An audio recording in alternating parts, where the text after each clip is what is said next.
Yeda menular. Bismillahirrahmanirrahim. Assalamualaikum warahmatullahi wabarakatuh. Perkenalkan, nama saya Sri Deli dengan NIM K202201020. Dan ini klien saya. Perkenalkan, nama saya Novi Aulia, umur saya 22 tahun. Baik, sebelum saya masuk ke pertanyaan, saya di sini akan menjelaskan apa tujuan saya untuk mewawancarai Anda.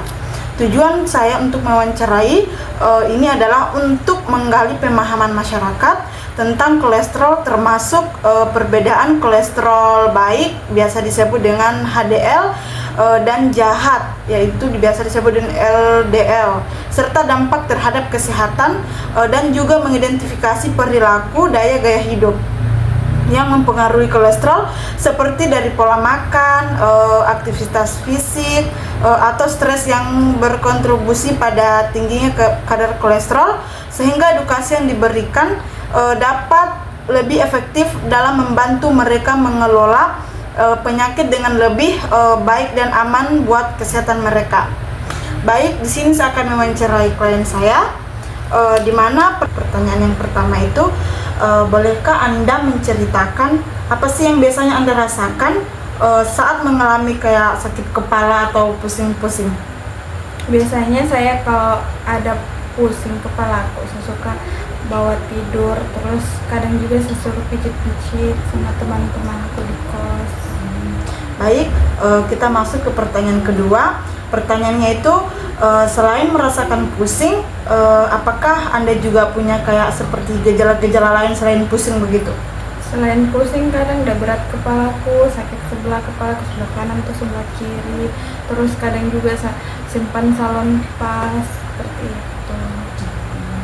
Baik, itu mungkin Anda rasakan. Selanjutnya pertanyaan ketiga, bagaimana sih Anda jika menghadapi kayak stres kelebihan begitu? Kalau saya lagi stres berlebihan, kadang saya keluar rumah, pergi jalan sore, terus juga saya pergi jalan cari angin, terus lihat sunset sambil ditemani seseorang. Baik, nah pertanyaan selanjutnya, kapan sih pertama kali Anda mengetahui bahwa kadar kolesterol Anda itu tinggi begitu? Waktu itu pas lagi sakit kepalaku, saya ada inisiatif mau cek kolesterolku. Pergi nih sama temanku, saya bilang, cekkan dulu kolesterolku pakai alat POCT. Terus udah cekkan nih, ternyata kadarnya tinggi pas lagi sakit kepalaku. Baik. Nah, pertanyaan selanjutnya itu, apa yang Anda rasakan saat mendengar hasil diagnosis tersebut? Saya agak shock karena sebelumnya kadar kolesterolku normal, dalam rentan normal, hanya pas waktu itu sakit kepala aku udah agak tinggi kadarnya, jadi kayak saya shock, saya kaget kenapa bisa, padahal kalau dibilang makananku semuanya kayak biasa banyak yang direbus-rebus, walaupun kadang juga saya makan gorengan. Baik, selanjutnya pertanyaan selanjutnya, apakah Anda rutin berolahraga atau lebih banyak aktivitas semacam duduk begitu diam? Kalau saya lagi free, biasa saya nonton HP, saya duduk, atau saya nonton film di laptop. Sejarang sih jalan, kecuali lagi pengen keluar, lagi stres baru saya keluar.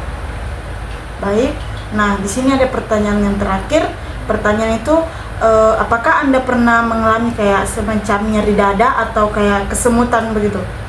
Kalau untuk kesemutan sering, apalagi kalau duduk lama toh kadang kaki kita ada kram, kadang juga kalau lagi baring, tindis tangan begitu, tangan tak kram, dan lain-lain. Oke, itu saja pertanyaan dari saya kepada klien saya. Mungkin kalau pertanyaan selanjutnya tentang sampel obat, mungkin Anda bisa langsung ke apotek begitu, atau menanyakan ke dokter-dokter yang lebih. Baik, itu saja pertanyaan dari saya. Jika ada kesalahan kata, mohon dimaafkan. Saya tutup wawancara ini dengan wassalamualaikum warahmatullahi wabarakatuh. Terima kasih.